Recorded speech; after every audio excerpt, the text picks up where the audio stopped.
goes for many days, many months, and I think that is what is the need of the hour.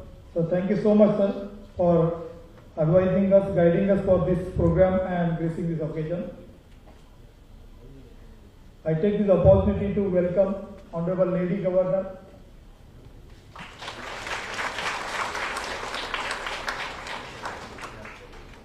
ma'am. Always she want to be with the people, so she sits down only.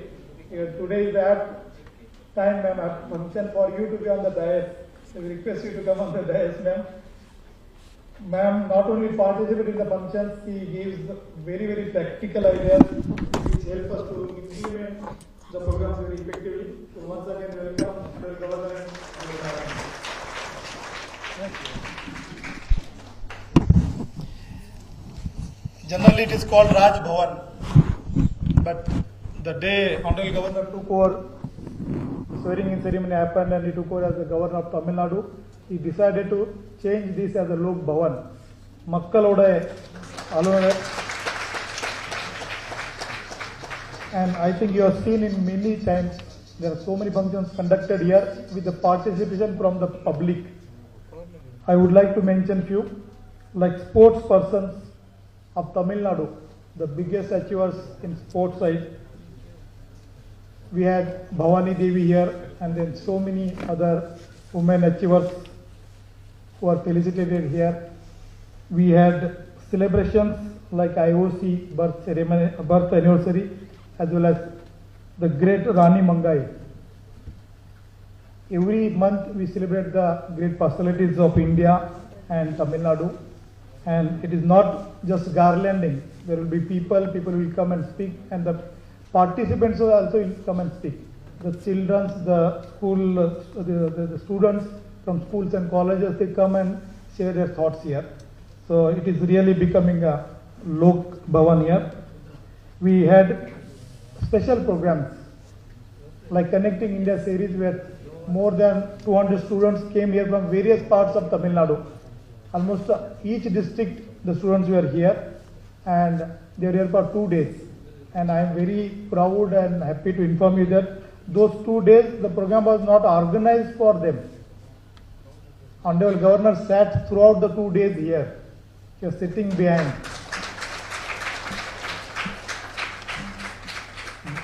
That is the great leadership. As again you are aware that Polo exhibition was arranged in Raj Bhavan, and it was open to the public. And the same place we had regularly, we had in the main building, we had regularly, every day we had the cultural program where the young talent was given opportunity, they came and performed. And the same hall, we have celebrated Freedom Fortnight. I don't think any other Raj Bhavan has done that. So with such visionary leadership, every day we have celebrated here. The unsung heroes, like many of here today, unsung heroes of India, unsung heroes of Tamil Nadu were identified. Their exhibition was arranged here, and I am very happy to inform you all that not only Honorable Governor stopped there, we asked the universities to research on those people and come up with the research report within a year. So that is what I have achieved. So please give big hand to Honorable Governor for this. I take this opportunity to welcome members, chairman and members of Women's League Foundation, who has been rendering human service to society by focusing on empowering women and girl children. They carry out well-planned and comprehensive projects in health, education, skill development and income generation projects meant for women, community, to enable them to stand on their own feet to lead a dignified life. So I take this opportunity to welcome Ms. Divya Sopnaraj, Chairman of Women's League Foundation. Welcome. On behalf of Raj Bhavan, I take the opportunity to welcome the eminent personalities like Dr. Kamala Selvaraj, Dr. Nandita Thakkar, Tirumati Mallika Badrinath, Tirumati Meenakshi Srinivasan, Dr. Saranya Jay Kumar, Ms. Ilamenil Varivalan, Dr. S. Priya, and Dr. Vasanta Gauri. Nalla kaitapla.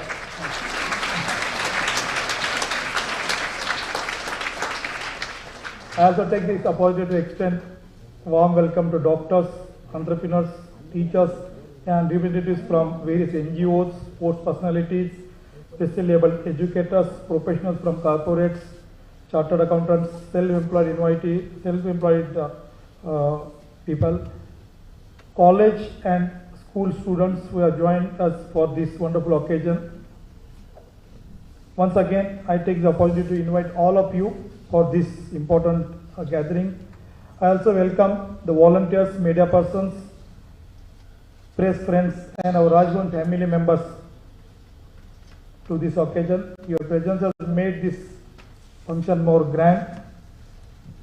இந்த நிகழ்ச்சிக்கு வருகை உள்ள உங்கள் அனைவரும் மீண்டும் ஒரு முறை வருகிறேன் நன்றி வணக்கம் Jai Hind Jai Tamil Nadu. Thank you, sir. Thank you for that very heartwarming welcome and for your words of inspiration to all the women here. I now request Ms. Divya Swapnaraj, Chairperson of the Women's League Foundation, to felicitate the Honorable Governor of Tamil Nadu, Shri R.N. Ravi, with a statue of Bharatiyar and a copy of the Bharatiyar Kavidegal book.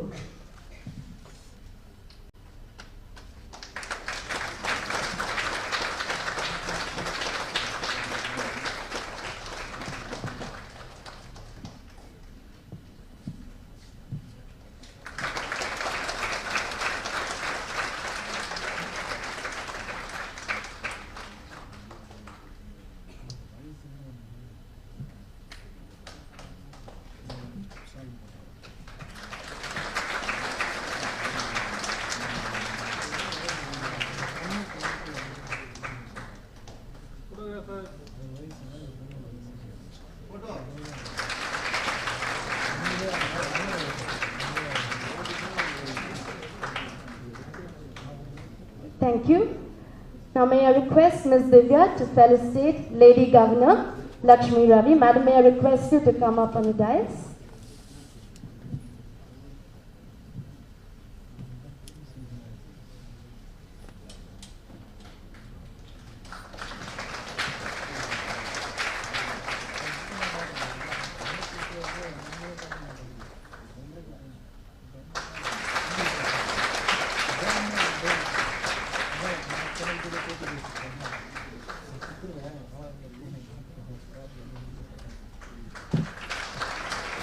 Thank you.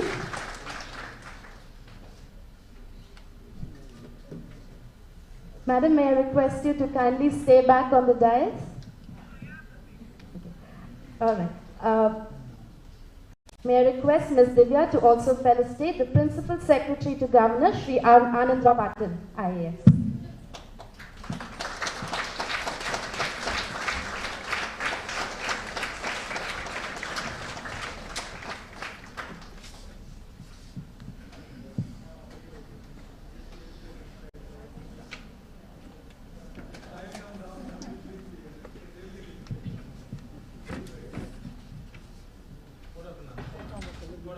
Thank you, dignitaries. We have amongst us 7 eminent personalities who have excelled in their profession. As I introduce each of them, may I kindly request you to come up on stage, and I request His Excellency Shri R.N. Ravi to felicitate these eminent women. I also request the women to stay back on the stage after your felicitation for a group picture with His Excellency. First up is Dr. Kamala Selvaraj. Dr. Kamala Selvaraj is an obstetrician and gynecologist from Tamil Nadu, India. She pioneered the first IVF birth in South India in August 1990. In 2002, she was awarded a PhD for her thesis on premature ovarian failure and its management. She was also awarded the Best Lady Doctor Award 1993 and Rajiv Gandhi Memorial National Integration Award 1995. She and her team to date have the credit of delivering more than 25,000 babies through ART.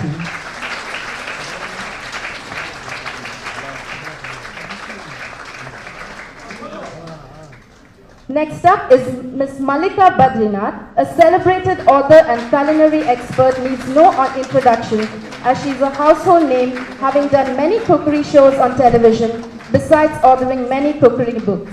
She's the author of 29 cookery books, translated in Tamil, English, Telugu, Kannada, and Hindi.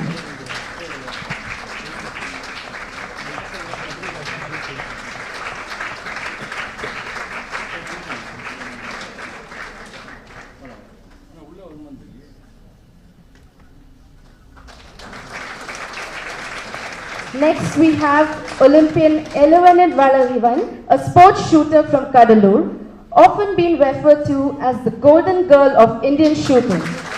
She represented India at the 2018 ISSF Junior World Cup and won a gold medal.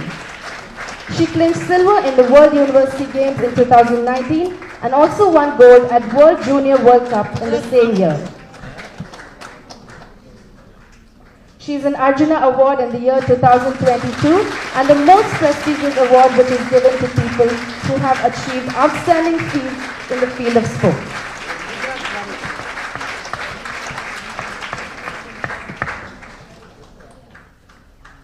Dr. Nandita Thakur is an infertility specialist with over 30 years of experience with specialization in reproductive medicine, high-risk pregnancy, preventive gynecology and obstetrics. Currently associated with Mehta Hospital, Chennai, Dr. Thakur has completed her MBBS from Madras University and MD from Sri Ramachandra Medical College.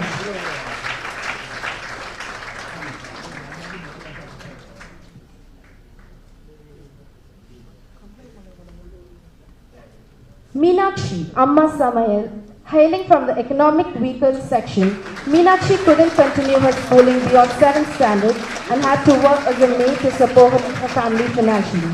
But today, she is one of the most prominent YouTube sensations through her cooking channel, Amma Samayal, with around 1 million subscribers across the globe and with a total viewership of 23 crores. She is also an established entrepreneur and her brand Amma Samayal Foods now exports her instant mixes and food products to over 5 countries. Next we have Ms. Sharanya Jaikumar. She is one of the first doctorates in educational psychology in India. She is also the consultant educational psychologist, member of American Psychological Association, British Psychological Society and Rehabilitation Council of India. She has been appreciated by many as the flag bearer of POXO awareness. She is also board of the advisor to the American International Accreditation Association of Schools and Colleges, New York.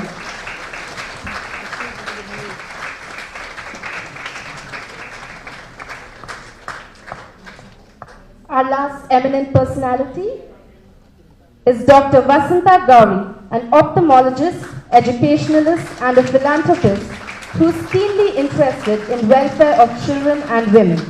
As a practicing ophthalmologist, she has conducted innumerable eye screening camps and catered to more than 2 lakh students to detect vision problems in school-going children.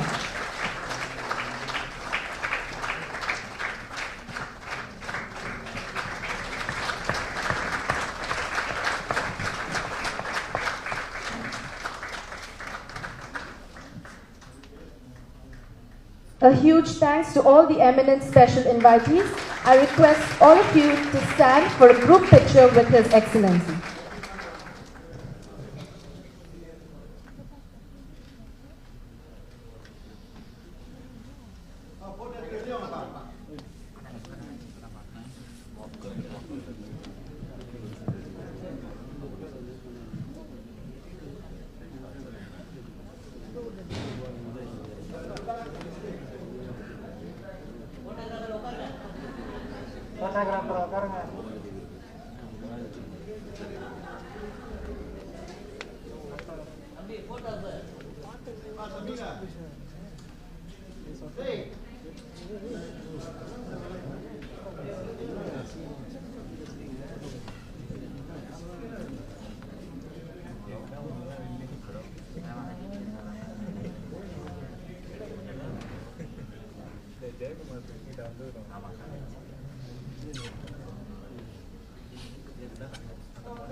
Thank you, Your Excellency. Thank you, Lady Governor.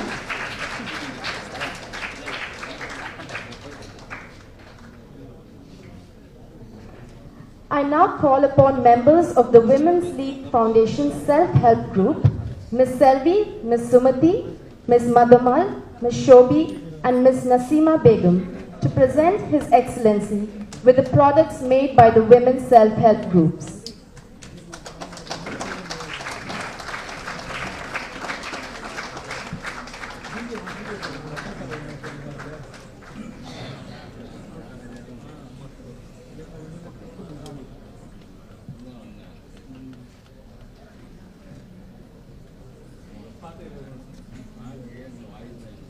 Can we give them another round of applause as they make their way?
Thank you, Your Excellency.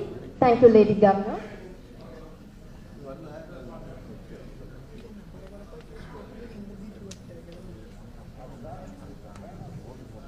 Today, we have amongst us around 250 women personalities from various walks of life.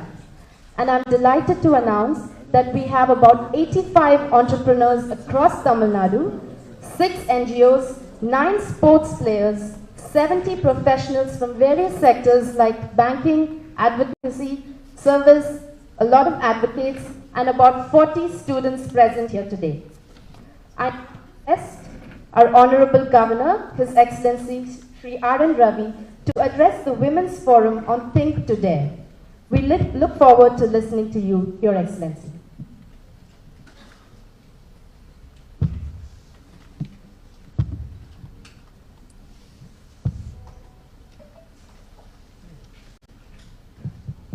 First of all, thank you all for making it, coming over and gracing this occasion, this Raj Bhavan.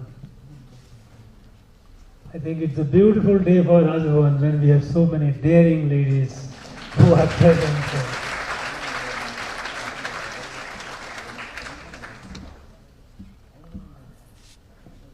Anand, my secretary, he introduced saying that I am an inspiration, but the secret, the truth is that I get inspired when I meet you people, when I meet the youth, when I meet the entrepreneurs, when I meet people, those who are doing things, and especially those who are doing things against odds, against difficulties.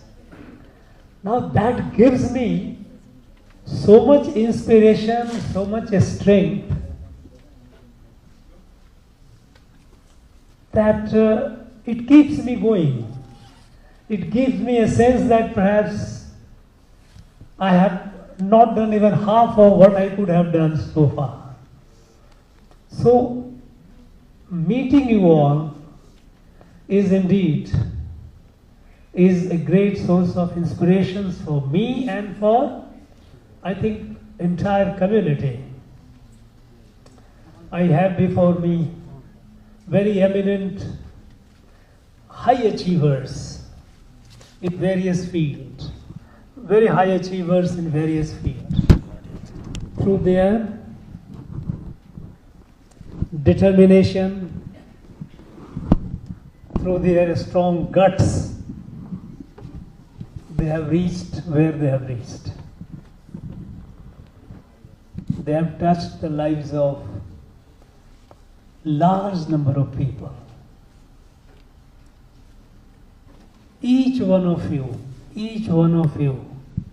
is an inspiration. You know, our society unfortunately has been not very women friendly, in the sense that giving opportunities to the women to grow in life. So every woman, each one of you, you have, in your own way, you have overcome a number of obstacles, a number of handicaps, and you have reached where you have reached. I have before me Meenakshi ji, an inspiration for people, those, imagine, no special degree, coming from a very, very modest background,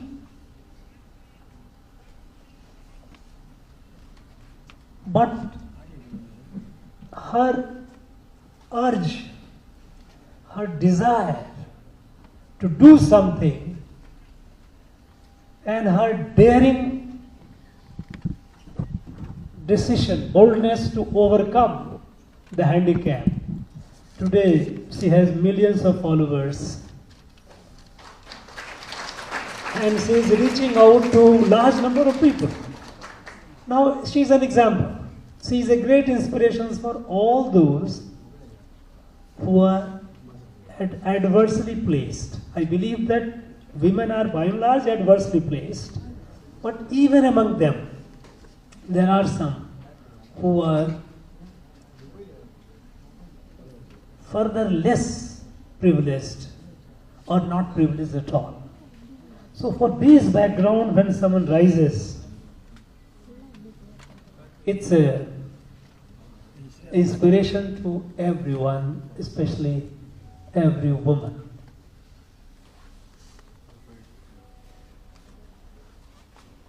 I have not named many. They're all these 8. If I call them celebrity has become a very usual term, right? But they are examples. They are icons. A young girl, Arjuna Award winner. She is shooting. She has made the country proud. Look at this. So you have the doctors, you have psychologists fighting for the right of the children,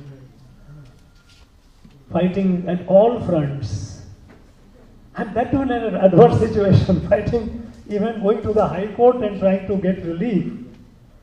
I mean, this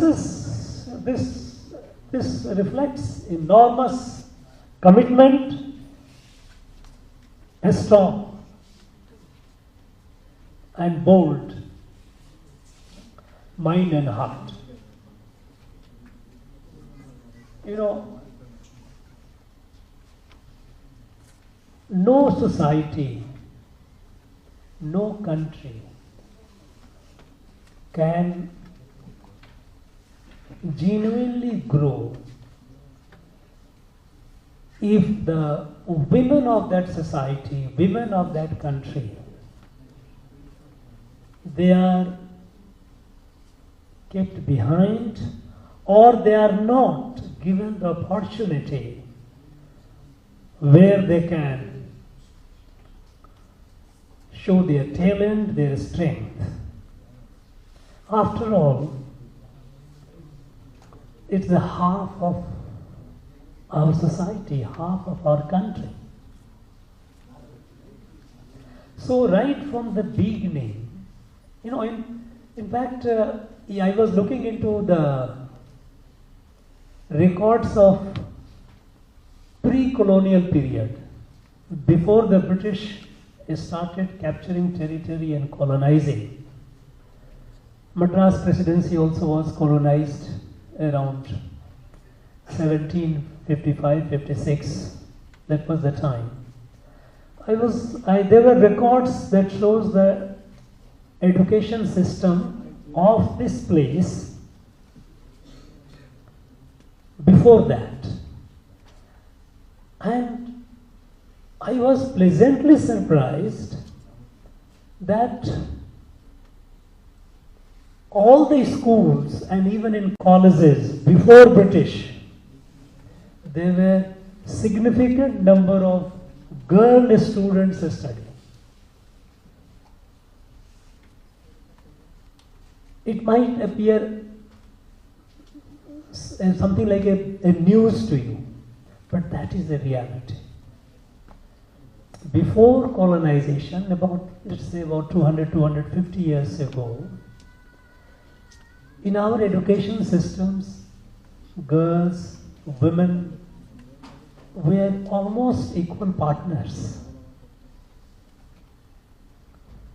But somehow something happened, and slowly, the women were relegated to the home, behind the threshold of the house, and gradually they were neglected. And the country, the society suffered. And that is why during the freedom movement, national freedom movement, our leaders, they gave call, they realized that this country, even if it becomes free from the colonization, from the British, this country cannot rise, cannot grow unless women come forward and they take the leadership in every walk of life. Many people, Swami Vivekananda, Sri Aurobindo, or Mahakavi Bharati. I was given a book of Mahakavi Bharati. She gave me the book. He is one of my iconic leader. I feel inspired when the his Sing Parakule Nalanad was being sung. It gives you a goosebump. It gives you a goosebump. You know, this is. Even Bharati, he realized. Bharati, you know how he realized the power of woman. But he realized when he was greatly inspired by Swami Vivekananda. So he couldn't, because Swami Vivekananda didn't live long, but Sister Nivedita, who was a close associate of and disciple of Swami Vivekananda, when Mahakavi met her, she asked him a question, where is your wife? He has left the wife behind and gone. It was meeting in Banaras, Kashi. And she gave him a lecture. That what is this? Why have you left your wife behind? And thereafter he realized and never ever attended any function without his wife being present there. And then he started writing, exhorting the society, giving confidence to the woman to rise. I am sure many of you are familiar with some of his very, very famous writing.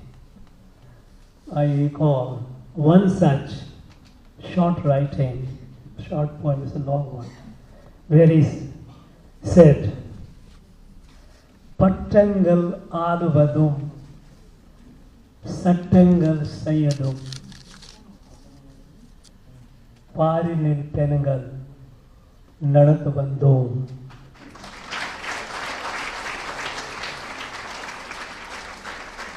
Ettum Arivenil, Anu Kinge Penagal, Ille Pille, Kada, Andrew, Kumiyadi.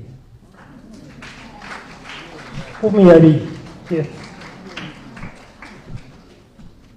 Now, it was a call to, yes, they are not behind.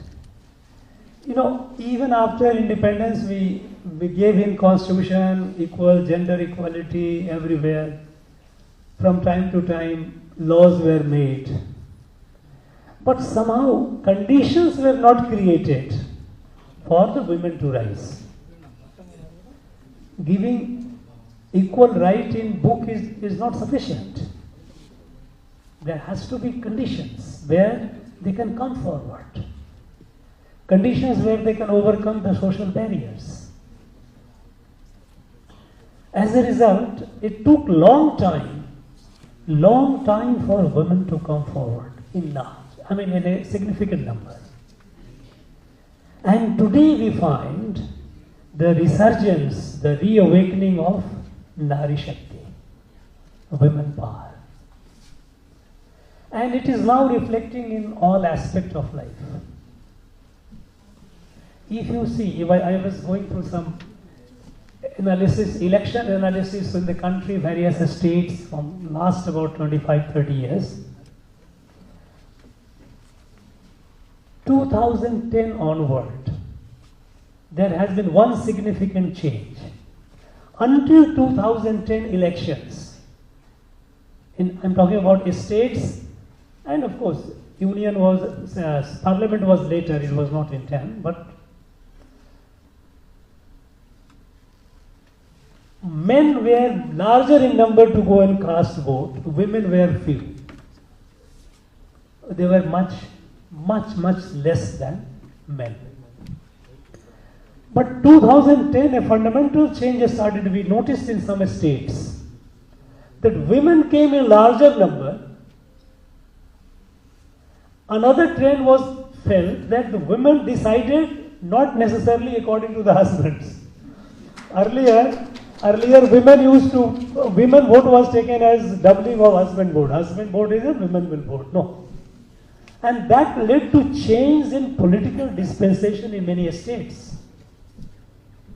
Many states, they realized that the decisive factor was the women vote. So the political assertion, political awareness among the women, that yes, political in the sense that they knew that unless they have a say, the political dispensation will not listen to them. And then you start, 2010 has been the watershed time. Another very revolutionary change that happened in the last 6-7 years, when the Prime Minister took initiative for what he called Beti Bachao, Beti Padhao. Save the daughter, educate the daughter. You know, in our country, there were a few states, very few states like Kerala and all, there were exceptions. But in most of the states, on an average in the country, number of men in a population was far more than number of women. For every 1,000 men, there were about 925 women. It is not that women were not, female child was not born. They were born. But some places, shameful practice of female feticide, they would go right in the stage of pregnancy to doctor for gender identification, whether the baby in the fetus is a boy or a girl, and if the girl, then even after the girl child is born, even in the matter of caring the child, there used to be huge discrimination. As a result, the girl child would not survive. Malnutrition, access to health care in case there is some disease, the need for medical attention, the family would give preference to the boys, not the girls. So, the female children, quite a number of them would die. So, infant mortality among the girls were more. So environment was a must-have. Now with this collective thrust that no, we have to save our daughters, we have to educate them, and we have to give them the confidence that they deserve, they are equal partners. And I am happy to inform you that after a long time, in our country the gender ratio has been corrected. Although the census, latest census result is not yet out, but there have been a number of sample surveys, and those surveys indicate that if they are true, and I am sure they are true, that today we have balanced the gender inequality in terms of number. In fact, the data suggests that we have more number of women today than the men. Tamil Nadu had the electoral roll revision. You know, every election before that, time to time, election commission keeps revising the number of voters. The latest revision in Tamil Nadu, it shows that we have nearly 10,000 women voters more than the men voters. Now look at this transformation. For a very long time, women were far less than the men. Today, they have come at par, if not overtaken, and there are indications that more and more women are coming forward. Not only that, because of access to education and all, we have wherever, as a governor, I am chancellor of 20 state universities, and I go for convocation. And I am extremely delighted to see that number of women graduate, the women who are taking the degree are far more than the number of men. Not only the number, even the rank holders. Among the rank holders, now we find women are doing much better than the men. Now this is the new power of the country. Conditions are being created, not only for the young, in education, but also to our mothers and sisters in the villages, in the rural areas, giving them access to drinking water, having the potable water in the house, cooking gas. Earlier, the rule they used to go and get firewood or burn some stuff that used to take a toll on their eyes, also on the health. So access to cooking gas, access to potable drinking water, toilets. In our country till about 6-7 years ago, more than 55% of our country people, they used to go for open defecation in the field. And when it is because they didn't have toilet in the house. And when there is no toilet in the house, who is the worst victim? The victims are the ladies of the house. Now, this takes a heavy toll. Today, every house in the country has a toilet. No house is left. Every institution has got toilet for the girls. In fact, I tell you, I was with the government of India in the Home Ministry in 90s, and not very long back, just about 20 years back. I was in the Home Ministry, and I had an American delegation. In the delegation, there were some ladies, and one lady wanted to use the washroom. There was a big problem. Nobody knew where is the washroom, ladies' washroom. Look at the indifference. One ladies' washroom was far in the remote. Nobody knew, nobody used. this lack of awareness, the lack of sensitivity. Now, these things are now changing, they have changed to a great extent.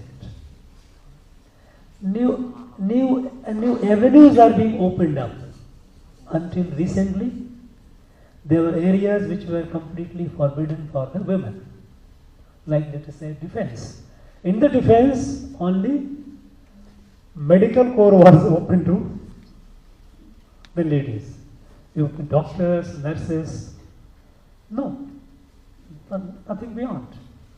Today, our daughters are flying jet bombers. Today, the battle is not of brawn, the muscle, battle is fought by the mind. They are operating the most sophisticated defense system. So, new avenues, wherever there were restrictions, those restrictions are being removed. And as a result, we find we are feeling the rising women power. Now in this journey of rising women power, we have to cover long distance. We have not, this is the beginning. We have to go a long way. And here comes the role of our young women entrepreneurs. I know here, besides there are the high achievers, there are achievers, and there are people who have a dream, who have a desire to achieve. Now all of you are inspiration to other girls, those who will look up to you, those who will get inspired by you. Today, our entrepreneurship area is also showing a great resurgence, great rise. Today we have girls who go to IIT, you will find many girl engineers are doing wonderful things, incredible things, innovations, a startup.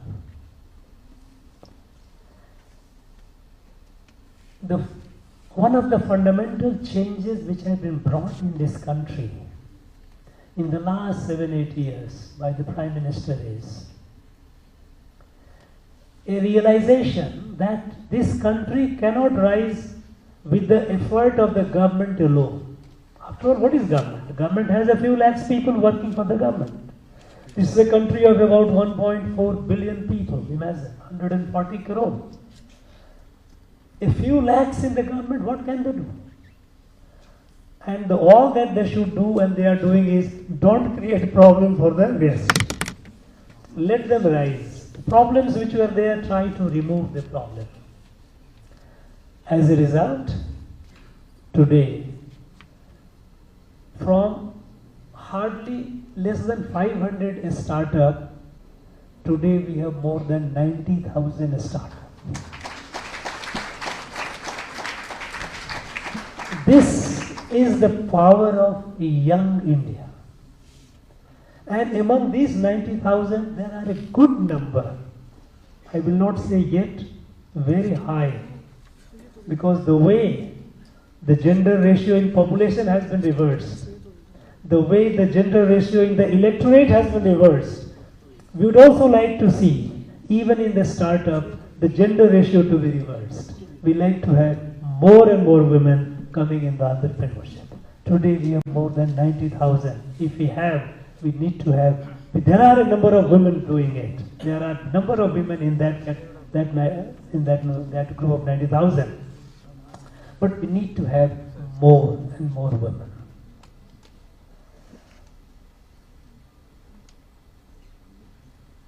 And my request to all the high achievers and those who are achievers is, for the high achievers, you have touched the lives of large number of people. in your own capacity, the way you are doing in your profession. But now, can you think of consciously inspiring others? Now you are inspiring through example. Young people look at you and they get inspired. But if you take interest in inspiring, because you are all role model. Now if you visit universities, meet the young women there, we have a large number. State universities, private universities, they will all be very happy to receive you. Interact with the young woman. Because we have a large number of women who are graduating. But after graduating, what? We have a large number of degree holders. But after degree, they go back home and get back in the same routine.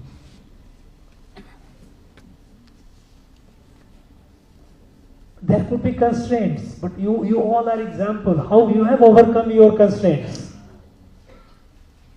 So with your example, you will be able to tell your story, and that will be a huge inspiration.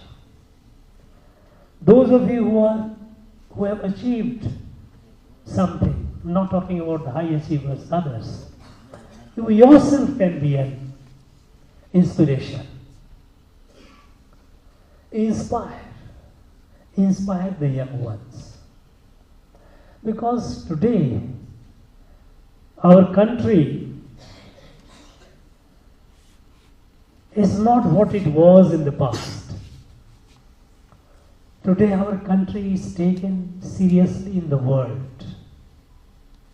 Today, we are the fastest growing economy, large economy in the world.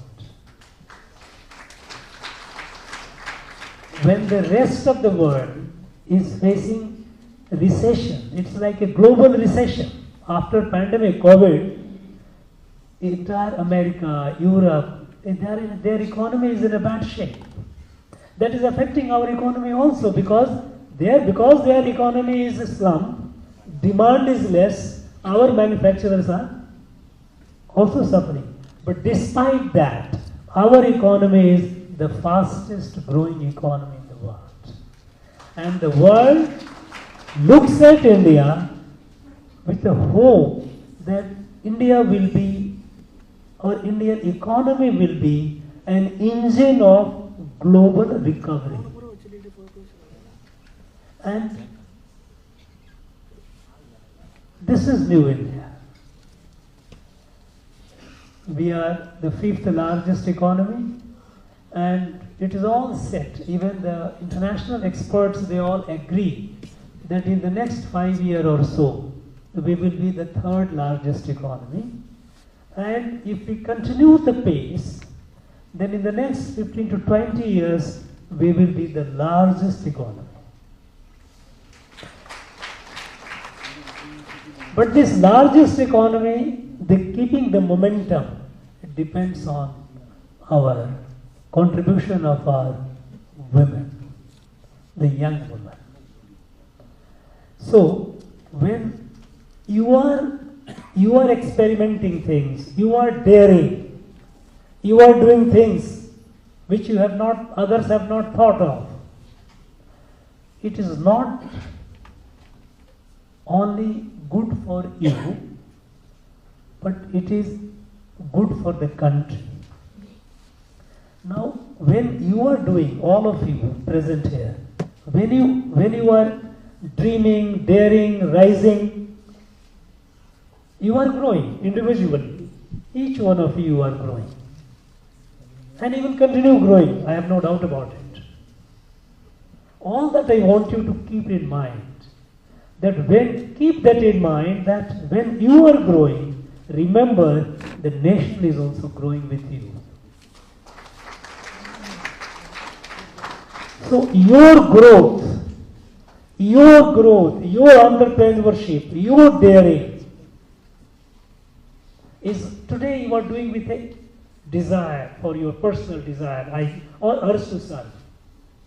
I am serving, I like to, it's a human tendency, okay, I like to serve seva or achieve something.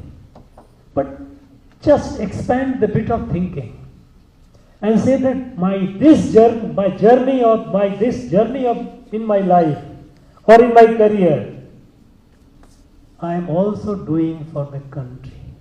Because country doesn't grow just like that. It grows only when you all grow. Only when the citizens grow. Only when the citizens become productive. The country automatically will grow. It doesn't need any other magic. Magic is here. So with this consciousness, please, you keep that in mind. Keep inspiring and build the new India. Because we have set a target that in the next 25 years, India has to rise as the leader of the world. When I say India has to rise, what I mean to say is that today the world is facing a number of crisis-like situations. The world's crisis is the climate crisis. Climate crisis, we have recklessly destroyed this earth with the reckless exploitation of its resources, deforestation, siltation of river by reckless construction, obstructing the path, siltation, excessive use of carbon-based energy, fossil fuel.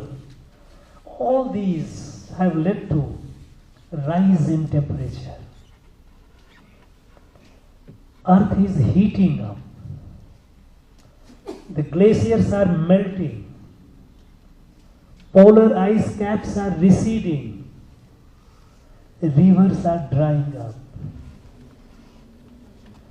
It is not far, if we don't stop it, it is not far that there will be a massive calamity, global calamity.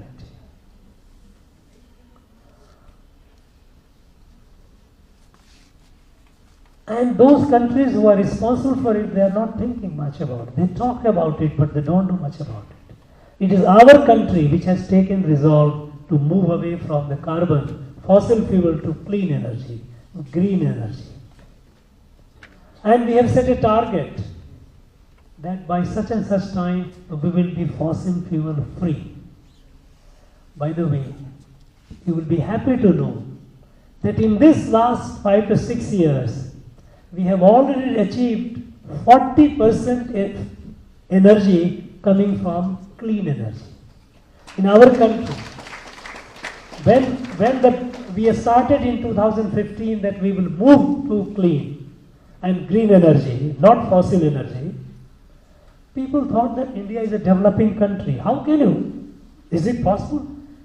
It will slow the growth. But it has not slowed the growth. In fact, we are growing the fastest. And 40% of our energy is coming through clean sources. Either solar, wind, hydro, renewable energy. There is a greater thrust now. Now we are investing a lot in green hydrogen. Hydrogen, you all know, it is there all around, in the water. The main component is hydrogen. Plenty. We are by 2030, in next 6 to 7 years, India is going to be the largest producer of green hydrogen in the world. And we will be providing energy to the rest of the world. So, on the climate crisis, this country is showing the way. Even we are having, today there is a greater thrust on green farming. We have states which were very progressive. Punjab till 1980 was perhaps the most prosperous state in our country. Agriculture of Punjab used to be average 3 times more than the national average. But excessive use of groundwater, excessive use of chemical fertilizer. Today, unfortunately, the Punjab agricultural output from 3 times the national average, it has come almost nearly half the national average. Look at the downfall. Lands have turned barren, infertile. Water tables have gone down. And all this has happened within 25 to 30 years. It doesn't take long. This is what happened. So there is a greater thrust on natural farming, organic farming. You might have read in the newspaper, you heard in the parliament also, what is called millets. There is a greater thrust on millets. So we are making fundamental change in the way of energy production, in the way of soil conservation, in the way of farming, our food production, fundamental change. And these changes are now showing to the world a way, a new way. Take the case of global pandemic. When global pandemic happened, nobody in the world knew how we are going to come out of it. And it affected everyone. It didn't spare anyone. And when, in that period of gloom, when some advanced countries, they developed the vaccines. At the time, we all thought that, look, I think now the people will realize that how interconnected we are. Imagine a virus coming from somewhere in China, it spread the whole world. There's no point in blaming anyone. The point is that somewhere, some part of the world, a virus emerges and it spreads the whole world. And it starts killing people. And at that time, when some countries developed vaccine, we thought that the compassion, which is there inherent in human being, that will show the way. And I think they will become lending a helping hand to the poor. But it didn't happen. When the advanced countries developed the vaccines, they raised the price of the vaccine. Opportunity, imagine. Like a vulture, you will start looking for opportunity, make money in a distress situation. But at the same time, thanks to our scientists, when we discovered, our scientists, they invented the vaccine.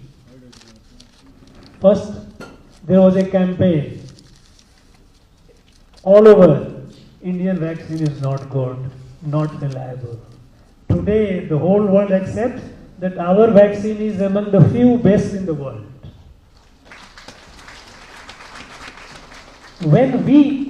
Our scientists, when they invented the vaccine, we gave vaccine free of cost to the people in over 150 countries. Because it is in our sanskar, it is in our DNA, that we cannot bear this suffering elsewhere if we can mitigate that, if we can reduce that. And this is Bharat. And the world has realized it, that India must grow. Because when India grows, it is good for the world. You know, in the past, when some countries grew, they created problem for the world. When European countries, they developed, they colonized the world and exploited our own country. The British, Dutch, French, Portuguese, they all came at different parts, they colonized and they destroyed our economy, destroyed our everything.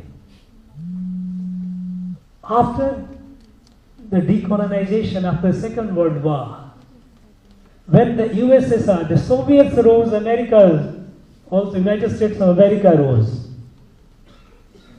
Then these two countries, when these two countries rose, they created massive havoc in name of promoting their own ideology. One for democracy, other for communism. They devastated the world. Millions of people died. in name of ideology. Recently when China started rising, again, look at the way they rose. Whomever they gave money, telling them that they will build the infrastructure, they put them in a date trap. Sri Lanka is an example. Sri Lanka, they built assets which were not of any use. Hambantota Port, many of you must have heard and read about it. Hambantota Port, it was built for over $1 billion. Saying, Chinese told the Sri Lankan government that look, this port will earn you tons of dollars. Because this port is located close to the east-west sea lane of communication. You know, most of the cargo happens through Indian Ocean. And they said that look, all these ships will come for servicing and we'll earn money. So they gave $1 billion plus loan to Sri Lanka. They built the port. And after the port was built, no ship came. So the question is, how do you repay the money? How you repay the loan? Sri Lanka was not in a position. They fell into the trap. So what they did? Chinese said, okay, since you can't pay, you give the port and the area around to us. It is our land. So they gave them a long-term lease. It became a Chinese territory practically, affecting, compromising the sovereignty of the nation. On the contrary, India, Sri Lanka, we are neighbors, very good relation. India gave assistance of nearly $5 billion. $5 billion. Of this $5 billion, about $600 million was grant. But when we gave the money, we built their roads, schools, colleges, hospitals, health centers for the welfare and development of the people. Now, there are a number of examples where countries in the world have become very careful in taking Chinese money, because they know that Chinese money comes with a huge string attached and it will create a problem. But when India comes, they are happy. Today, in the world, in the international world order, which was created after the Second World War, those countries which won the Second World War, America, US, Britain, France, Soviets, these countries together formed the club and they created the UNO and they became powerful. As a result, a large part of our humanity is unrepresented. They are voiceless. They have a representation in the General Assembly, but nobody listens. General Assembly is like assembly, where you meet, who cares? Decision-making body. Decision-making body is UN Security Council. In the UN Security Council, small countries like, imagine, Britain, France, they have veto. Think of it. Whereas, 2/3 of the world population, 2/3 of the world population, they are neglected. They are all looking up to India with a hope that now India will be their voice. So, when I said that 2047, in the next 25 years, India has to be the leader, it has to be the leader for the good of the world, for saving the world from a climate crisis, wars, hunger, epidemic, all the problems. Because India has no history of being hegemonistic, being imperialistic. We don't have. We cannot be. Because in our thought process, in our sanskar, we believe we are all part of the same. That is why we say Vasudhaiva Kutumbakam, the world is a family. Even here Punaruru says, Yadu Mure Yavaru came here. This is nothing but this reflection of the same. We are all.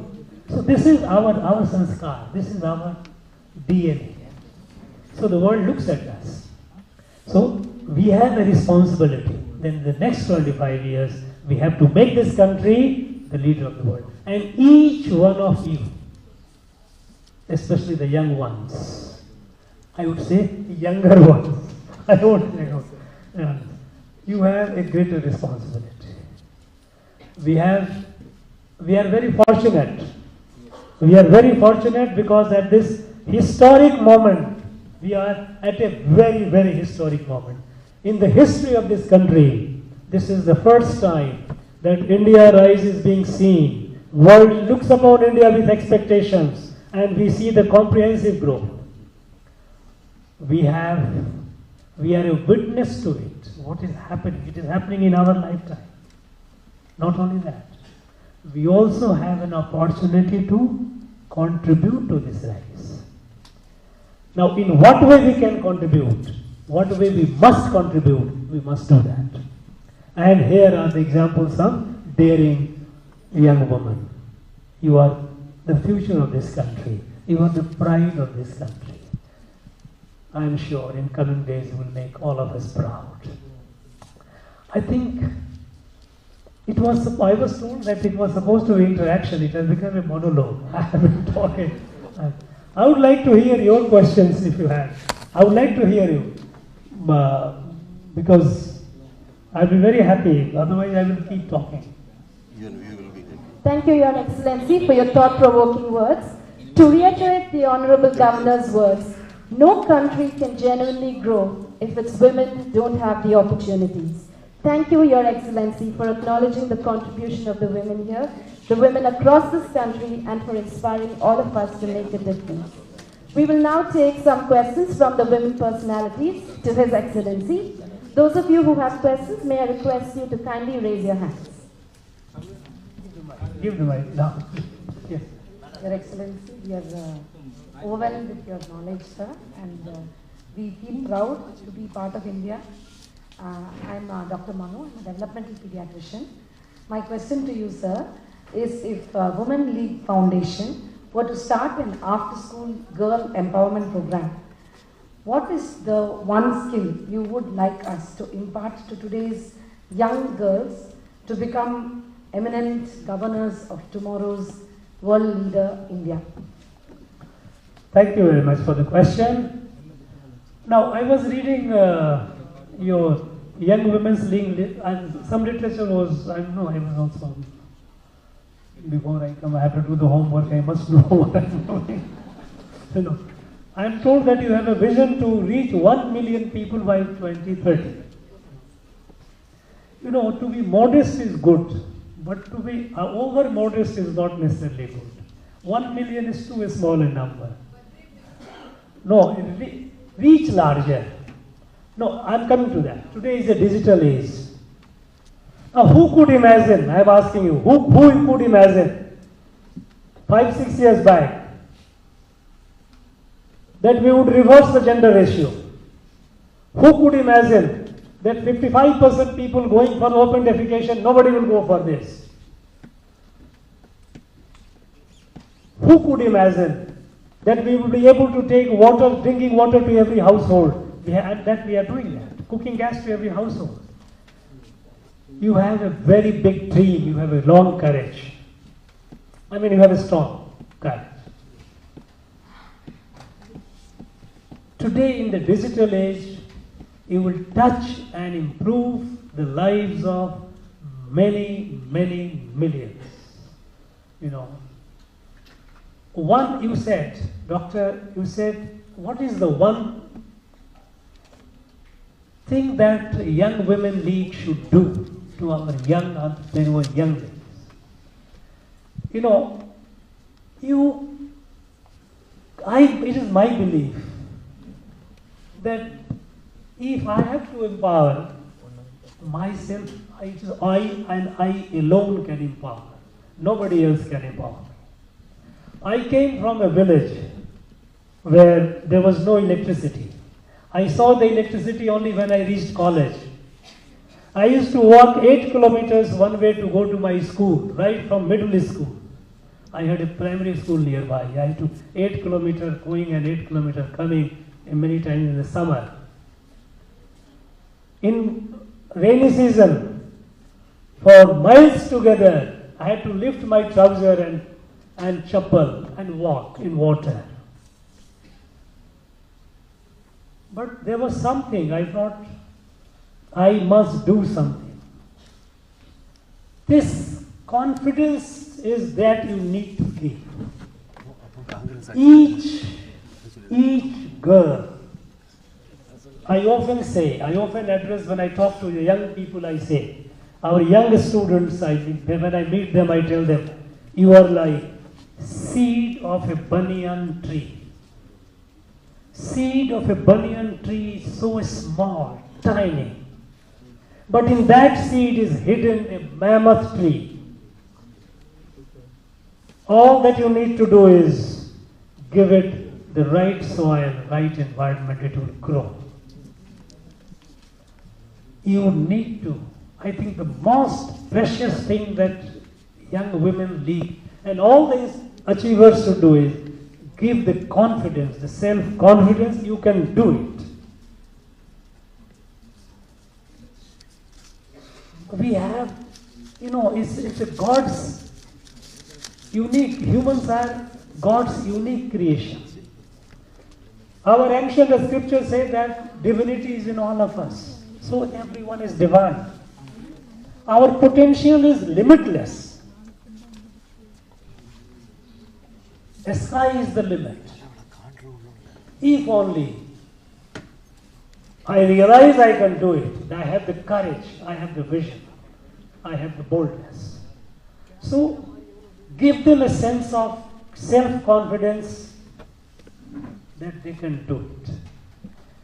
Dream big. Dream big and have the self-confidence.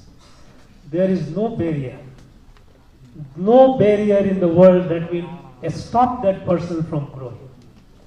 And when the hardship comes, when the adversity comes, and what is a life without adversity? It's all boring. I really pity the people, those who are, just with a silver spoon in the mouth, you grow and taken care of. The adversity is like fire. The gold shines when you put it in the fire. Your muscle grows when you challenge it. Otherwise, they're flabby. Challenging oneself.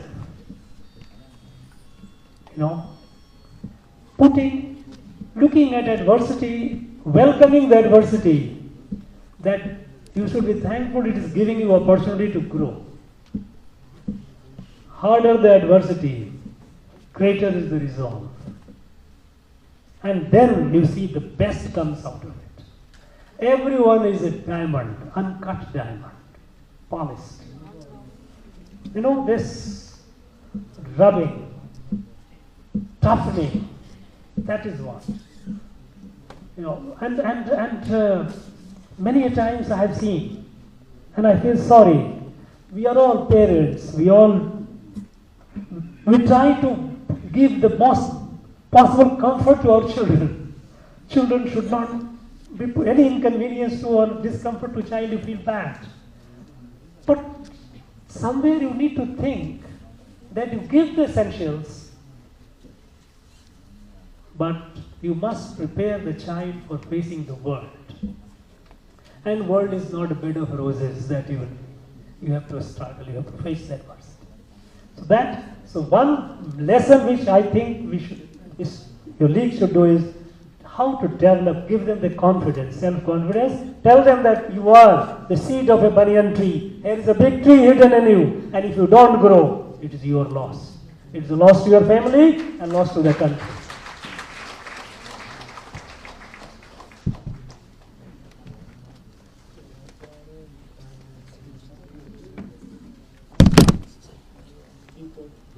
Good afternoon, Honorable Governor.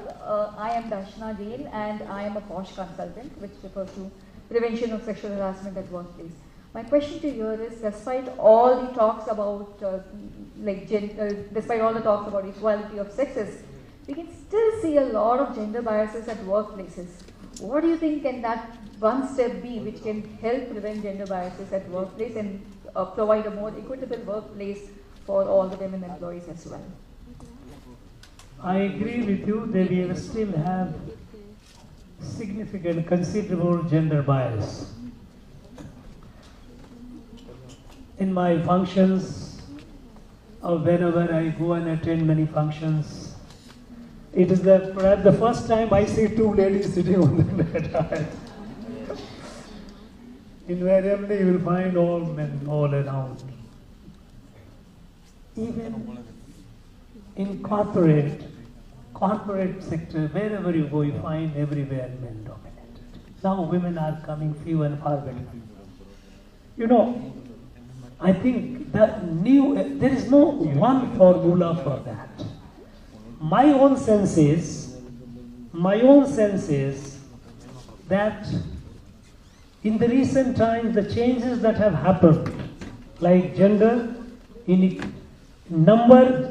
inequality in population has been corrected. Now more and more women coming for, getting access to education, including higher education. The women have to be more and more assertive. Wherever you are, whichever work environment. Many places, now I told you that 20 years back, when a delegation came in the highest, the government of India, you have Apex Ministry sitting there. And when somebody, a woman, the delegate wants to have access to washroom, there is nobody talking about it. And there were a lot of women serving. There were some women serving in there. May not remember, but they were. But nobody raised the issue that it must be. How I think the women alone can do it. They have to be aggressive wherever they are. If there is an institution, if there is no facility, it has to be there. There shouldn't be any compromise. And then the change is irreversible. It is happening. And you will see in the next 10 years, the change far more than what we have. But in this change, each one of you are this agent of change. Wherever you are, whichever place you are. See that, yes. Things improve. This environment becomes women friendly. Yes, next. Good afternoon, sir. I am Dr. Arti Arun. I am an international athlete. I am a Commonwealth powerlifting gold medalist. My question to you is, see, I am into fitness, into sports, so I follow fitness. What do you suggest to prioritize health and safety for women? Look,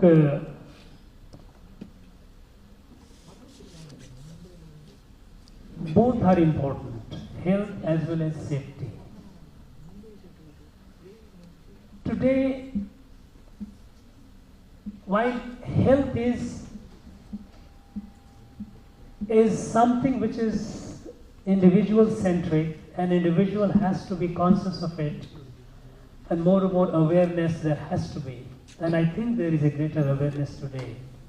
And since you are in the fitness domain, perhaps you would be far better than I am to talk about it. Both are, it is something, it's not either or. Often we try to put a problem, a situation into binary, that either this or that. I think every problem need not necessarily fit into this binary of either or. Both have to be addressed. When it comes to health, it is well known that women, for various reasons, for economic reasons, for social reasons, for even biological, physiological reasons, women have larger exposure to health risk. So there has to be greater awareness about health among the women.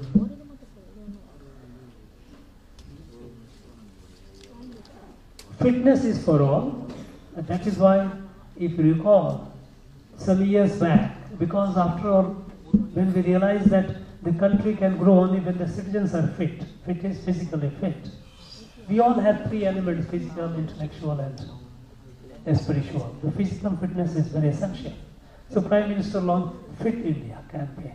There's a greater thrust on sports, Hello India, sports, and wellness and all those things. Fitness has to be yoga. This is a mass movement. There has to be greater and greater awareness about fitness. And for fitness doesn't necessarily mean that one has to go to gym. Fitness can be individual. For example, I personally have followed a regime of yoga, 1 hour yoga, which is a part of my life, and that takes I have worked out in my own package. This much I do, and that has been helpful in keeping me going. Safety is linked with the environment. I can work for my health. I have to be safe. The environment in which I am, that environment has to be safe, is beyond me. But I cannot be a mute spectator. There is a greater awareness coming up about the safety. Safety both in terms of physical safety, which is the most important, psychological safety. The person also may feel confident. Until a few years back, even today it happens, it's not that it has not happened today. When a woman suffers, she faces the risk, or she suffers the risk of safety, and she suffers, sometimes there are still people who raise the question. Suppose if in the evening a lady is coming out and something happens, why did you come? Now this narrative is now weakening. When someone raises such a kind of questions, it is called as stupid. There are many others who say, no, this is not acceptable. So even all those people who thought that women must be restricted, their timing should be restricted, their work space should be restricted, their entertainment space should be restricted, they are now on the defensive. If you recall, a few years back, Prime Minister from the Red Fort, when he talked, he said, on this safety issue, he says, my appeal to the parents, the mothers, the parents are, many a times you tell your daughters to be safe, to behave. Why don't you tell your sons? आप बेटों को क्यों नहीं बताते? This awareness is catching up. It may not happen overnight, but I think situation is changing. And we cannot say that, okay, for safety's sake, I cannot go out, I cannot go to a gym, I cannot go for a walk or run or jog, I cannot do that. I think this binary has to be modest. Both are equally important, and both have to be respected. Thank you. Hi, my dear sir. Oh, I think you can come next. Huh? Yeah. I'm Avantika, I'm a fashion photographer. So my question for you, sir, is, awareness for women is open in all the domains, but still there are so many challenges treating us as equal. What's your suggestion? I told you that it is a beginning. Opening domain doesn't make that you have easy access to the domain. There is, as I said, that right at the beginning when we made our constitution, we said, okay, gender equality. In our legislations, we started making gradually. But we thought that through legislation it can change. It did not. It has to change through, because much of the problems that women face today are not legislative or constitutional problems. They are social problems. The problems which the girl faces the discriminations, the problems right at the home. When we don't allow my daughter to go and study in the college, if the college is about some kilometers away and she has to go, I would prefer to keep her home. I am worried about the safety because I am a well-wisher. But this good wish, it kills the prospect of my daughter. Should I do that? It's a social problem. And it has to be addressed at that level. Only through Jan Andolan, it's what you call a mass campaign. This is the only way. Now that we have opened frontiers, all the frontiers, but we also have to encourage women to go to those frontiers. Fortunately, in the defense and all, we have started getting more and more women coming. In all the field of science and technology, earlier, in every, earlier, every parent thought that my daughter should be okay, should be a doctor, or maybe a teacher, or maybe a professor. That is safe. Today, you go to engineering college, go to IIT. IIT today, though it is far below that what it should be, nearly 40% of the students at IIT are girls. I would like it to be more than 50%, but that is what it is. More and more, and they are engineers, not only doctors. Engineering is a tough job. They are going out in the field. So I think this awareness will take care, and there has to be a more and more campaign. Thank you. Yes, ma'am. Hello, sir. Excellency, it's a pleasure meeting you for the second time. I'm Ravi Kapoor, an author, a prenatal counselor. Ma'am, I've handled so many couples of yours coming to me for the pregnancy. So what I want to ask is, I'm going to ask the First Lady to speak, if I may have the permission. My husband says this one thing, that when I come home and I see that smile on your lips, that's what makes me take on the whole world.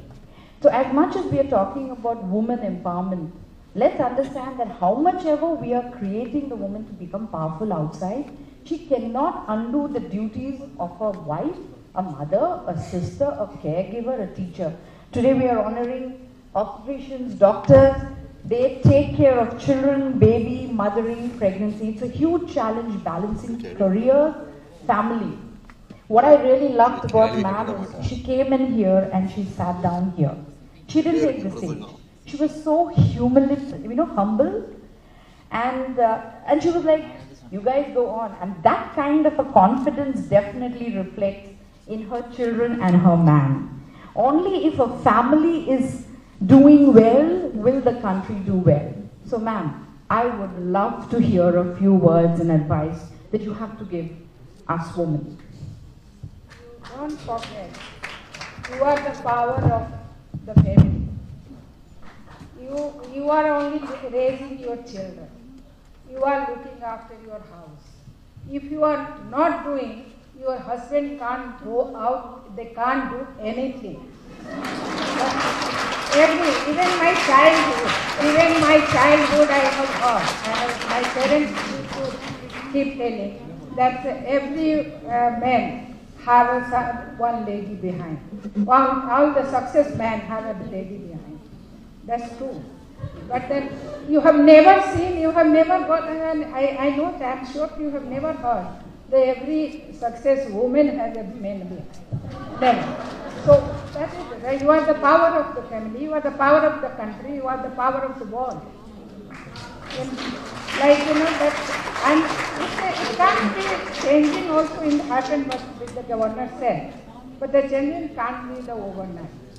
That changing every day, every moment, so I think most of us, we haven't heard about the Nagaland. There was, I think, some of the ladies must have heard about the Nagaland, but they're not, I don't think everyone has heard. What was the system? There was not the voting power with the women. Just yesterday, 2 ladies has been selected in that eminent. Yeah, that's the first time. And it will go on.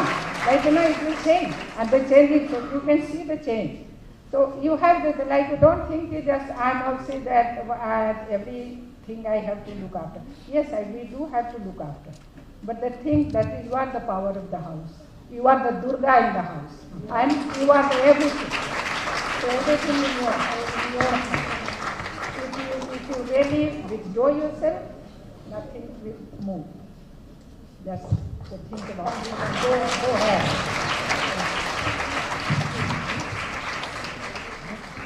You know what she has said is absolutely 100% true. No, I tell you, it's at any point, there were many occasions, we have grown together, ours is an early marriage. There, at every point, I might have got maybe larger education and all that, but there were many critical moments when she stood like a rock. There are moments, I was not all the time like a governor and all these moments.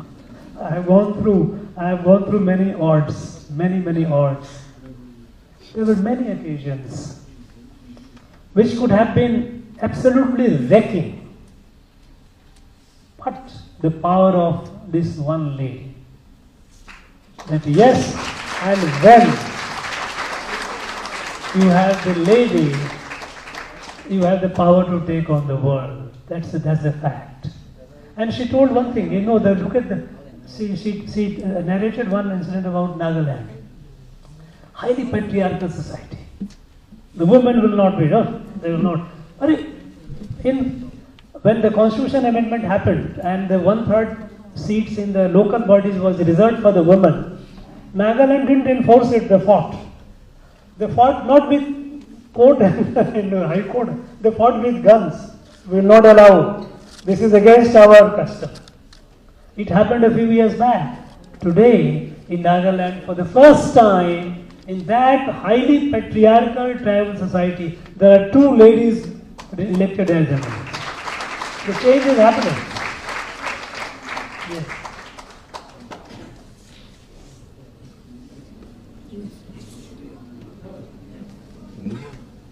Hello, sir. Yes, sorry. Hello, sir. I'm Lakshanya. I'm studying 6th grade at American World School. I have a question for you, sir. What is your valuable advice for girl children? Girl children, Yeah. take care of your health, study well, study well, and don't think yourself less than the boys. You should realize you are more powerful than the boys. Thank you, sir. Good morning, Governor sir. I would like to mention here, Lady Governor has been recognized. She was standing behind Sir, and Sir recognized her. That is a great success of women being recognized, I think. And one more thing I'd like to ask you. Overall thing is that women are more sensible than men. So, I would like to hear a few words on that, sir. Whether we are more sensible, and the outer society is taking advantage of the sensible women here. So, Thank you. In fact, this is a fact. Similar question or some other question? Similar. Oh, okay. No, please. Pass on the mic. Vanakkam Ayya. Vanakkam. So, I am an artist. So, art and culture மற்றும் இயற்கை சம்பந்தப்பட்ட மக்களுக்கு குழந்தைகள் எப்படி பின்பற்றணும் கொஞ்சம் சொல்லுங்க ஐயா. உங்க வாயால சொன்னா இன்னும் எஃபெக்டிவா இருக்கும்னு நான் நினைக்கிறேன். So that's why I call இந்த கொஸ்டின் சொல்றேன். ஆர்ட் அண்ட் கல்ச்சர் மற்றும் இந்த ஆர்மி என்ற எண்ணத்துக்குன்னா, ஏன்னா இப்பதான் ஒரே ஒரு குழந்தை தான் நிறைய பேர் இருக்காங்க. ஸோ ஆர்மி இது போல டிஃபென்ஸ் இந்த இதுக்குன்னா எப்படி போகணும், அண்ட் தென் எப்படி சின்ன வயதுலேருந்தே அதை ஊக்கப்படுத்துவது ஐயா. You want translation, sir? Just nuances you can explain. I got the sense, but nuances just. If I have missed it, so I won't like to. The question is, sir, that her question is your suggestions on how to bring young girls into art and culture and defense, because there are very few, each family has one girl, and they want to bring the children into various different things. As you told, we were restricted to medicine and teaching. Now, what would you suggest for to parents to enlarge their vision on different fields, how to bring them into different fields? Thank you very much. The women being more sensible, it is a fact all over the world. In fact, I tell you why.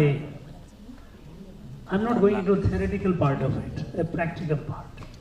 I was in Kashmir, Jammu and Kashmir. I was in Kashmir Valley in the 90s. Then insurgency was peak. All around firing, guns, explosions, and whatnot. There were many initiatives to counter the terrorists. One initiative that I had started,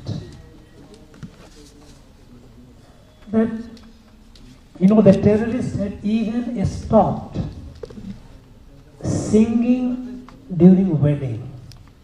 They said, no, singing is not acceptable.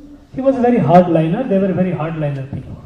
The songs which they were singing before in the wedding was basically Sufi songs and songs which was very syncretic in nature. Celebration of Eid, they would not allow. Women, I found them resisting, but they were not. They were also being intimidated. Some of them were killed. So, the thing that we thought, that if we have to, violence will go on, but we have to save the soul of Kashmiri society. And to save the soul of Kashmiri society, we have to protect the women of Kashmir. And we have to ensure that they carry on what they have been doing all this, what they feel like. And we started creating environment where women could be insulated from the threat in the wedding, in the festival, they could carry on. Because the soul of the society lies with the women. Men by nature, and this is no justification by the way, but this is how unfortunately is the case. Men are often, even in the literature if you have seen, the women would be compared with river like Kaveri, Ganga, moving, placid, without. Men will be like, there's falling water and jumping, making noise and all around, So this happens. So this saving the women are more sensible, and that is what we believe, that more and more women coming to the leadership position, it will make the world a better place, a safer place. I think I have no doubt about it. I think even in Ukraine and Russia, if the two countries' leaders were women, there would not have been fight like this that is happening today. Coming to this art and culture, again, art, if you look at this, most of the thing that defines the identity of a society or a country, they are actually carried on by the women, because they are the people who are not only the custodian but the guardian of our tradition. In any house you go, ask the women, ask men, they know nothing. They only will know about, they will talk about global things, they will talk about politics, they will talk about all these things which are irrelevant in the house. But when it comes to something about how to conduct something in the house, some work, I'm not talking about kitchen I'm talking about traditional. Something happens, there is an occasion, how to conduct the rites, how to conduct the ritual. It is the women who know it. Now, art and culture is a domain which are very, very important for us, because it is that which defines us, that is our identity. When the British were ruling here, and when the call for a total independence was made, they said, no, British must leave. Initially it was only for home rule, give some power, give some. The reason given for was that the British rule has ruined this country culturally and spiritually. So cultural destruction. Destruction of culture is the worst destruction. If a building is demolished, you can construct the building. What is big about it? If some infrastructure is destroyed, you can build it. But if the culture is destroyed, you cannot rebuild it if it is destroyed. It has to be sustained. So there has to be greater emphasis on our culture. And in this domain, I think it is very obvious. It is the girl children and the women who have been excelling. They are the one who have been. Go for anywhere. Whether it is here, Bharatanatyam, you go to Kathakali, you go to Manipuri, you go to Odissi, all the dances that we have, which is one part of it. Even in music, we find painting. There are men also who are doing it. Not that they are not, but the women are there. Because they have finer sensibilities. Culture is not about gross. Invariably, men are associated with gross. Things which are crude, gross. Things which are fine, refined, sensible. Mainly, invariably, it is the women. The women are if you put it as a balance of this one, in the Ardhanarishwar concept, if we have the half and half, it is the crudeness is balanced by refinement of the woman. This is how the balance grows on. So I think women will continue to be the custodian and guardian of culture. I don't think there is any alternative to that. Thank you. Thank you. We will take just 2 more questions from the delegate. Please.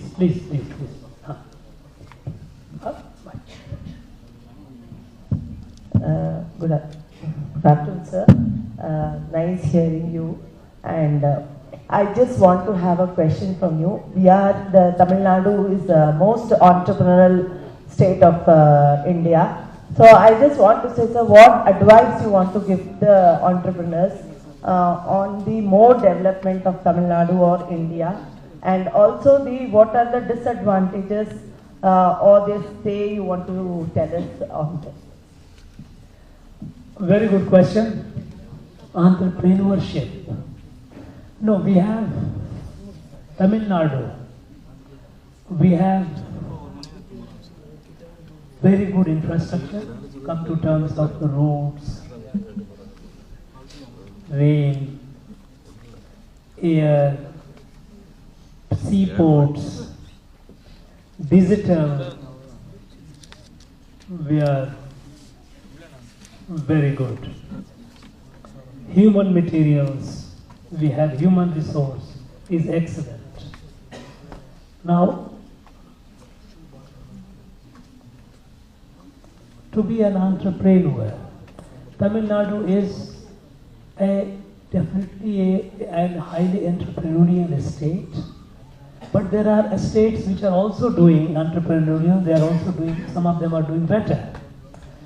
Our effort should be that how to make our state more entrepreneurial. You know, for any entrepreneurship, for any person to be an entrepreneur, you need basically 3 things. One is, first your desire, your will. You want to do something. Second is, know-how. How do you do it? The craft. How do you do it? A skill to do it. And the third is capital, initial capital that you need.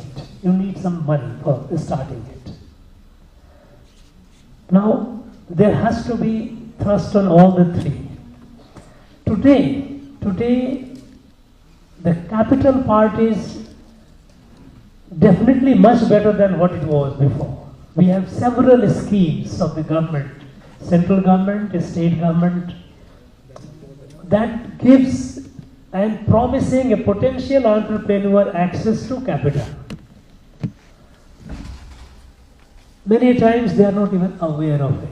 So that awareness has to be there that yes, if you want to start a business, you want to do something, you need some money, let us say you need 10 lakhs rupees money, you need 5 lakhs rupees money, you can get, they are the sources from where you can get it. So knowledge of the source from where capital is available. Capital is available, but access to capital. How do you get the capital?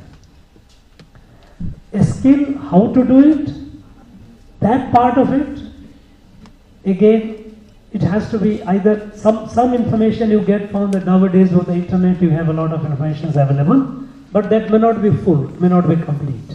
That know-how, how do we do it? This, I think, if the enterprise is of a nature which is more complex, then I think it's better to learn from someone who can guide. So guidance about how to do it. Today in Niti Aayog, you would be knowing it. Niti Aayog has cells where you contact them and tell them that, look, I want to do such and such business or such and such enterprise, I want to do it, for advice. They come up and come back to you and they will tell you, yes, this is the way you go about it. So guidance about the know-how, how to do it. The first and the important element, most important, is the will, desire to do it. That desire you have to inspire. Now you are each one of you are capable of igniting the minds of hundreds and thousands. How to ignite the mind? How to create? Look, you find somebody who is a postgraduate, holding a degree, not doing anything. Example is here, look at the Meenakshi. She didn't even go to college and she is a success. Now, that will to do it. So the will to do is the one part where the achievers have a great role to play, to give the confidence you can do it and you must do it. That will. As far as the know-how is concerned, know-how, there are sources through which you know the guidance. One source I told you about Niti Aayog, they have their own portals through which you can interact, you can ask and they will tell you. About the capital, of course, depending on your project, how you have, how much, there are certain level, certain threshold where it is very easy to get. On a higher threshold, it is a little more complicated, the process, but it is there. So, today all the two ingredients, the know-how and capital, are available. Now will, that decision, desire to do, is something which we have to now encourage. And there comes the role of all of us. That's how I think it's all in the mind, all it can be. It can be done. Thank you. Thank you, sir.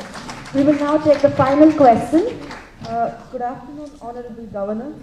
My name is Minati and I am a university student. It is stated that 25% of women in India are stressed or suffer with anxiety and depression, but they hardly visit psychiatrists due to stigma and lack of support. Because mental health of women is detrimental for success, what are your suggestions to create awareness regarding this? It's a very serious problem. Stress among women.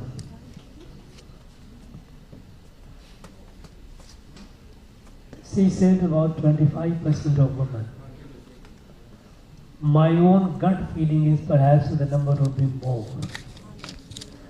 75% of our women being stress-free is unlikely, because any problem of the family is the women who are the one who absorb the stress, individually also. In fact, there are some areas where women are, in fact, nowadays, their cases of autism is increasing. You have more and more children coming born on a spectrum, And there is a study of All India Institute of Medical Sciences, Delhi. There they say that 74% of mothers with autistic child is clinically depressed. Clinically depressed. Depression is not a temporal phenomenon that, okay, it will come and go. Clinically, say sick with that. And they, at least once, they have made attempt to commit suicide. It is so acute. Unfortunately, our family system is also now disintegrating. We are becoming atomized, more and more small nuclear family. Earlier used to be a larger family, joint family. There were people to take care of the child.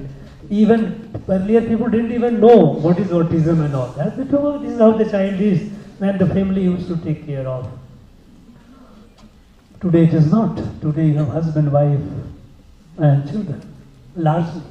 So the whole pressure comes on the mother, on the lady.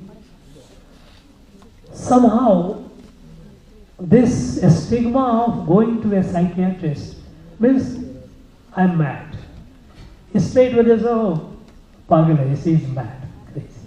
Now this is something which, this age-old barrier, this stigma, it has to go. I think today we have most of the schools, at least good schools, they have counselors also in there for the students to counsel them. Especially when the child goes after 10, then going to 10th or maybe to the +2, at the time the children become under a lot of stress. At the time of examination and all the people, they invite counselors. They are actually psychologists, they know how to. Now this awareness that, look, if I am stressed, I am not mad. Is to be stressed is something, is a condition, is a medical condition, as a need to be rescued from it, is not having yet that degree of popular acceptance. Increasingly people are. We have more number of psychiatrists today than that used to be about 20 years back. We have more number of students in college also joining psychology and going for further study and trying to help. We are having more and more. Now this, the women being stressed and not going to psychiatrists because of a stigma is a fact. And it is a very sad and unfortunate fact. It has to be confronted. And I think there is a change which is happening, but change is at a very slow pace. I find I have a person, a friend, known to me, child is autistic. Now both the parents are stressed. When they go out, other people will keep their children away. No, this child, because the child is on a spectrum, they feel that the child is mad. There is something. And as a result, they would keep the other children away. It takes a heavy toll on the parents. Now, it is not a communicable disease. It is not something that is by choice. It happens. And it can happen to anyone. Now, this evolution of the society to the level where we accept it, that yes, this is a medical condition and it needs a medical intervention. Medical intervention not necessarily be all the time medicine, but also counseling. And it can be a combination of the both. This awareness is increasing, but it is still at an unsatisfactory level. The pace of it is low. I think this also, like other campaigns which we have launched and succeeded, like cleanliness, toilets, I think there should be a campaign also against this. The stigma of there's stress being looked upon as if it is a madness or it is something which is to be avoided, not to be talked about. Going to a psychiatrist certainly is not. If I have a pain in any part, I go to the doctor. If I have why should I go? But I tell you, going to a psychiatrist is not only women, even the men are reluctant to even accept it. Going to a psychiatrist is not yet accepted as something normal, that yes, it can happen to anyone. It's true that women are far more stressed because of the entire work and family environment. It is also applicable to men. They also would not like to go. They like to keep themselves. There has to be greater awareness, and I think awareness is increasing. Some of you, I'm sure there are a number of psychologists here sitting here doing a lot of good work. We need to have many more. Thank you. It has to be. We are the work in progress. Thank you, Your Excellency, for so patiently answering all the questions raised today. I'm sure that with your inspiring words, you have instilled in the women here the confidence to forge ahead.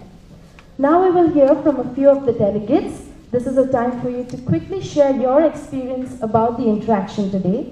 So if you'd like to share your experience, please come up to the dais. Please come up to the dais.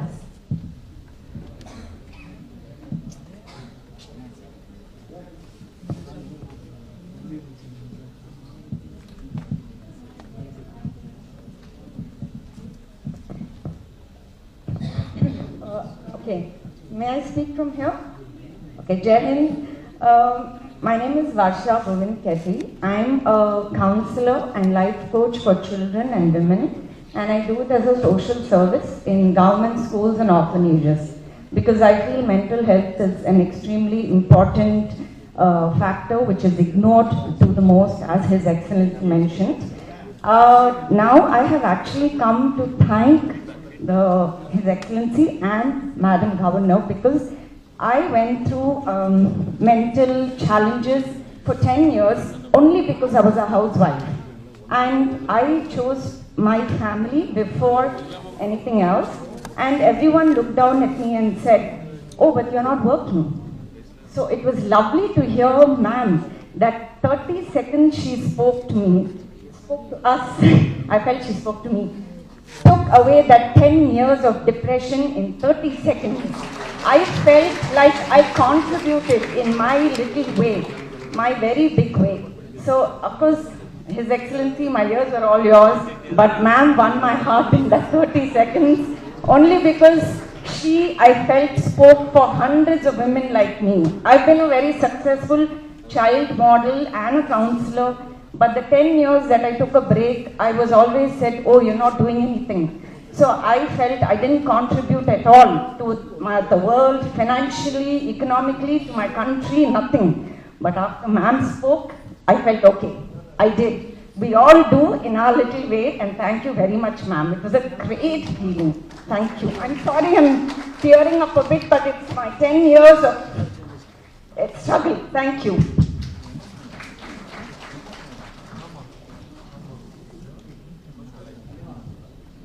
Hello everyone. Good noon, ma'am, sir. I'm the Lakshmiya from Kids Splendor. First of all, I thank you all for giving me this opportunity to be in this wonderful event. It was great being here. Your Excellency, your words have instilled a great sense of courage and inspiration amongst us as aspiring entrepreneurs of future. And I also thank our people's governor to take his effort and time under this series called Think to Dare to address people from various backgrounds in Tamil Nadu, who has done a great job. And today it has given a lot of recognition and encouragement to all the women out here who are doing a great job to thrive as an individual and also a contributor to the country's economy and growth. I also thank all the crew members in their effort in arranging such a successful and impactful event, which has made all of these memorable. Thank you all again.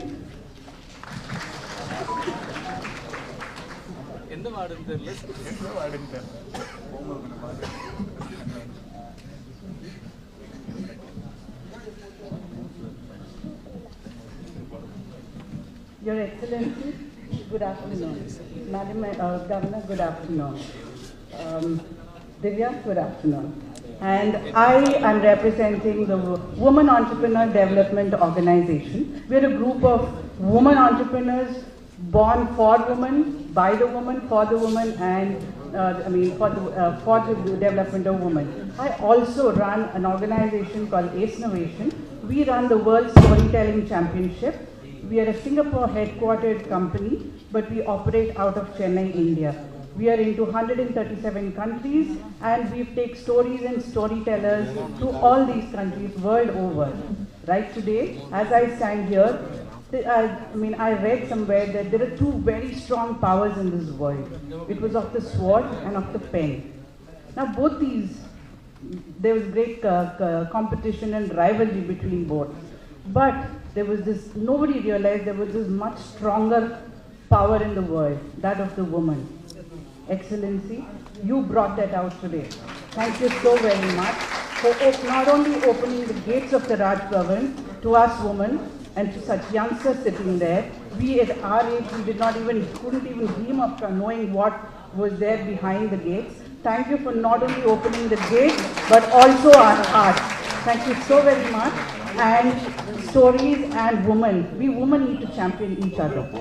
You know, there cannot be, there are men, everything else can be done. There can be policies, there can be everything else. But we women need to champion each other. And we need to be there for each other. VDO is one such example. And we'd love to hear your stories as a company. We'd like to take your stories, not only here, but out into the world. Thank you so very much for this opportunity.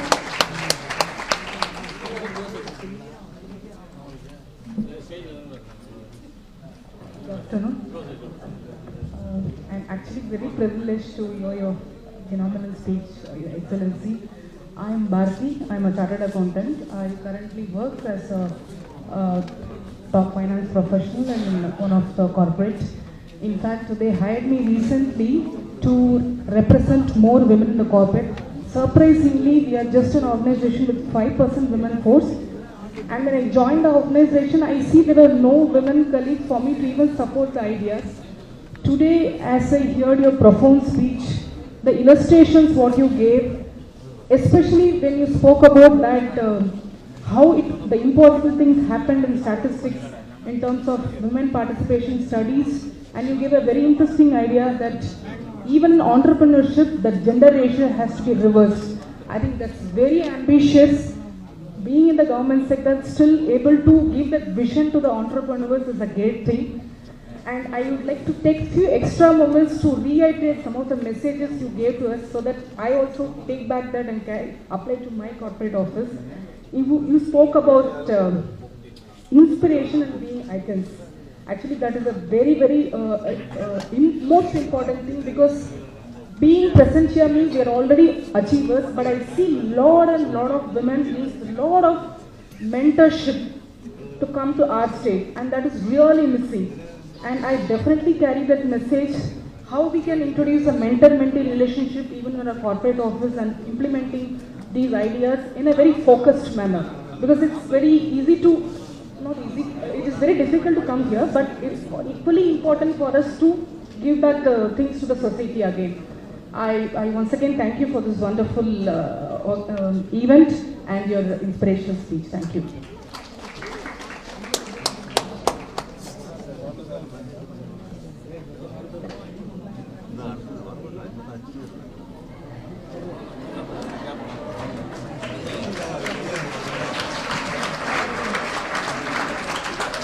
Vanakkam, my name is Shamritanika Sham. I am 8.5 years old. Today I am going to talk about what I understood. Right now I have understood how important women are for our country and for Earth. And I hope in the future that we all will live in peace. Thank you, Your Excellency, for this chance. It was my pleasure to meet you.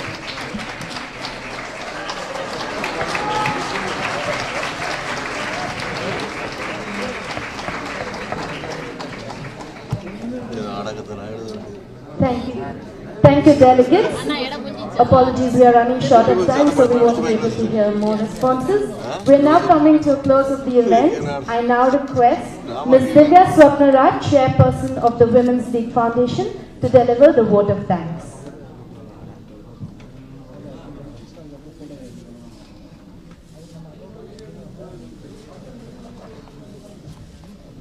This is quite taller than me.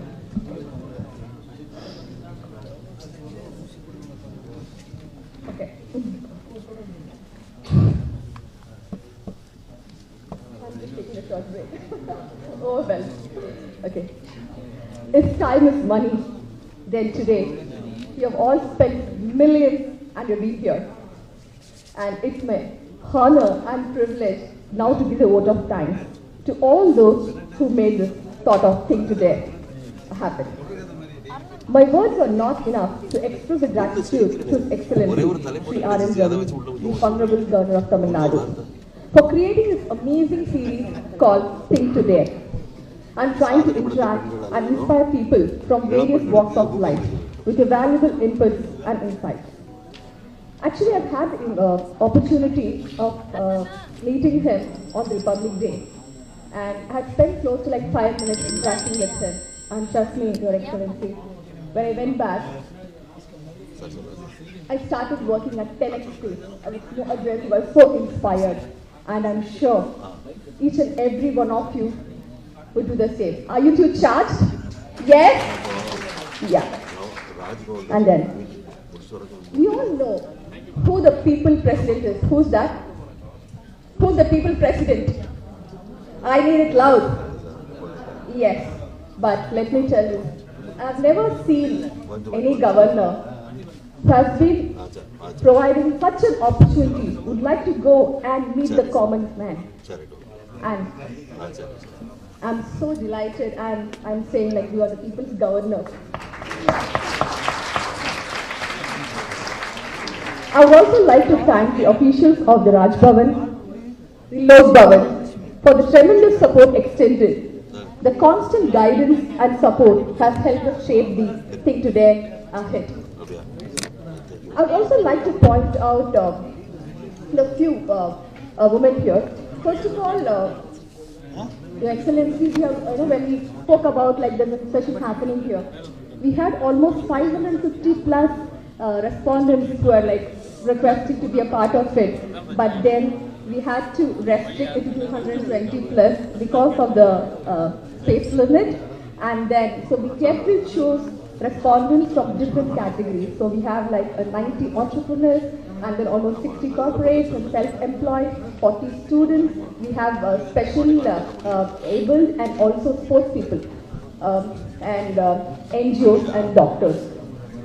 And I would like to highlight, when it came to sports, they were like, I would like to talk about a few sports persons here. We have Aarti Arun, and then I realized Aarti can please stand up again, she's a national player. And then we have another Aarti who's a national triathlete, and we have one more Aarti as well who's also a triathlete.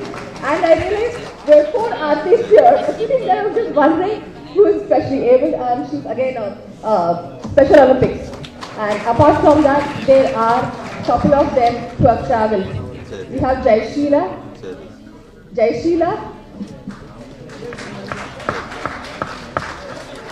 So we have Jai Sheila, Princey, and you have Princey and Chalima who have actually travelled here. Raga Sheila, who actually who have been representing in the Special Olympics this year. They have been shortlisted.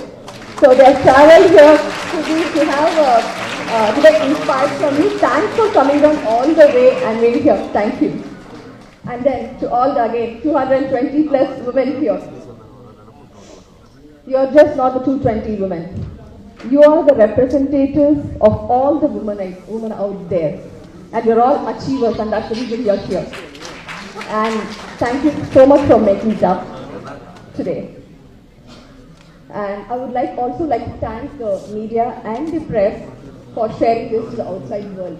And last but not the least, nothing is possible if you do it single-handedly. And I'm extremely fortunate to have an amazing team which comprises of both men and women, gentlemen and ladies. Can I request the gentlemen and the ladies of Women's League Foundation who is supporting for this particular event? Can you please request you all to stand and raise up? I think they deserve a big applause.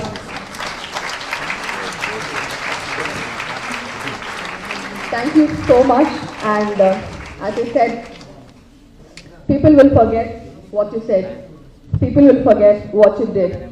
But people never forget how you made them feel.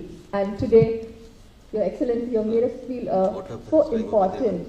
And we'll never forget this until lifespan. Jai Hind. Thank you, Ms. Divya. Before we close, may I request all of you to stand up for the national anthem.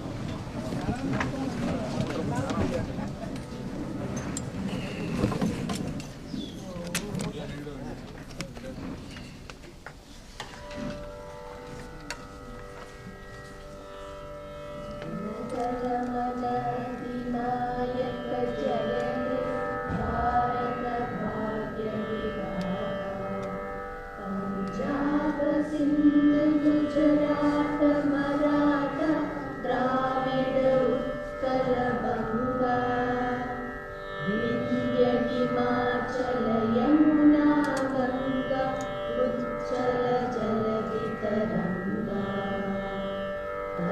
शुभ नामे जागे, तब शुभ आशीष मागे, गाहे तब जय गाथा।